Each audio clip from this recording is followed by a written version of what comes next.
هيك وصفونا شلحونا لواعي وربطونا واحنا هيك في بعض ربطونا. نسمعهم صاروا يطخوا صاروا هذا نقول خلص. This is the story of three young brothers, Nafiz, Ali and Alaa, and how they were used as human shields in direct contravention of the laws of war. On the 5th of January, the Israeli army forced them from their house at gunpoint. This Israeli army magazine, found in the ruins of a destroyed Gazan home, shows Nafiz, who is 16, along with three men, before he says he was stripped to his underpants and bare feet and used as a shield for the soldiers. It would be 8 days before he was allowed to return home. International law forbids the use of civilians as military shields. It is a war crime. These Israeli soldiers were filmed in 2007 in the West Bank. They are seen shielding behind the Palestinian civilian in the black t-shirt as they go on house-to-house searches. The Israeli military have also used children before. Here, in this photograph taken in the West Bank, a boy has been tied to the front of a military jeep.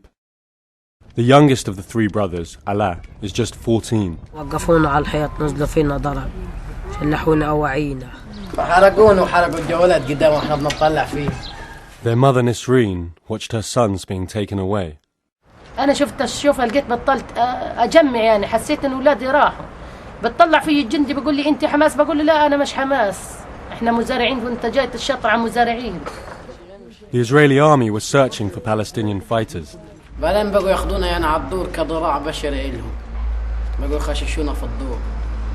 Bound and in only their underwear, the boys were sent into each house to check they were safe for the soldiers to enter. بقوا ماخذيننا معهم وخوفنا على المقاومة تطخ عليهم. عشان لو طخت عليهم يجي فينا الإطلاق ما يجيش فيه. خششونا على البيت واحنا مكتفين ومغميين وقعدنا في البيت بيجي ربع ساعة بعدين طلعونا برا وصلبونا على الحيطان وبعد ما صلبونا على الحيطان صاروا يطخوا حوالينا. The houses were searched one by one, then each was destroyed. هذا قاعدونا برضه تحتيها قاعدونا قبل ما يقصفوها بقى فيها جيش برضه. لما طلعونا من وراها من غير ودونا على البيت هذا. وما كنت عارفة عن أولادي أي حاجة يعني. قعدت 4-5 أيام وأنا بنامش طول الليل بتحضن في الولد الرابع. حسيت خلاص أنا فقدت الثلاثة ماليش إلا هو هذا الرابع. طول الليل وأنا بعبط فيه وبدفي فيه حسيت أنا خلاص فقدت أولادي الثلاثة. After using them to clear the houses, the soldiers then marched the boys to a makeshift Israeli camp. The young prisoners were then forced to kneel in front of a line of tanks to deter Palestinian fighters from attacking the camp. كانت الدبابة تمشي إيش؟ كانت ورانا، إحنا فكرنا إن الدبابة تطلع فوقينا. يركز على جنبه يقول له اعدل حالك، يخبطوه يقول له اعدل حالك، ما نعرفش ننام بالمرة.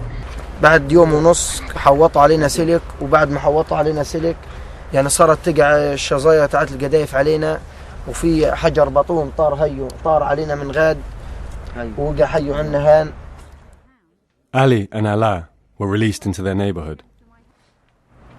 ولما رجعوا أولادي يعني ما صدقتش يحضنوا فيه وببوس فيهم. رجعوا لي 2 والثالث ما رجعش. يعني أنا لما أولادي 2 دخلوا علي كمان حسيت إنه الثالث يعني معدوم. إيش اللي صار في الثالث؟ يعني بسأله وين أخوك قاعد الصبي يصيح ما جاوبنيش وين أخوه. Nafiz and some of the other prisoners had been taken over the border into Israel. رمونا فوق بعض وخلونا جوا عندهم على المستوطنة يحققوا معنا. كانوا يحطونا عند المحقق ويضل ايش بدنا حماس وما فيش عنده تفاهم بيغلط عليك وبيضرب.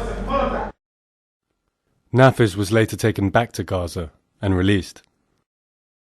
Israel's own Supreme Court has ruled against using civilians as shields, declaring that it violates international law.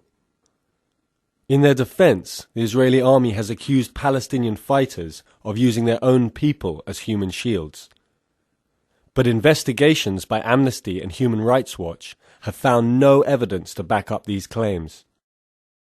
We asked the Israeli army about their use of human shields in this conflict. They refused to give an interview to The Guardian. Instead, they issued this statement. Israeli forces were instructed to make no use, for any purpose whatsoever, of the civilian population during the combat, and certainly not as human shields. After an inquiry with the commanders who fought in the area, there is no evidence that such events occurred.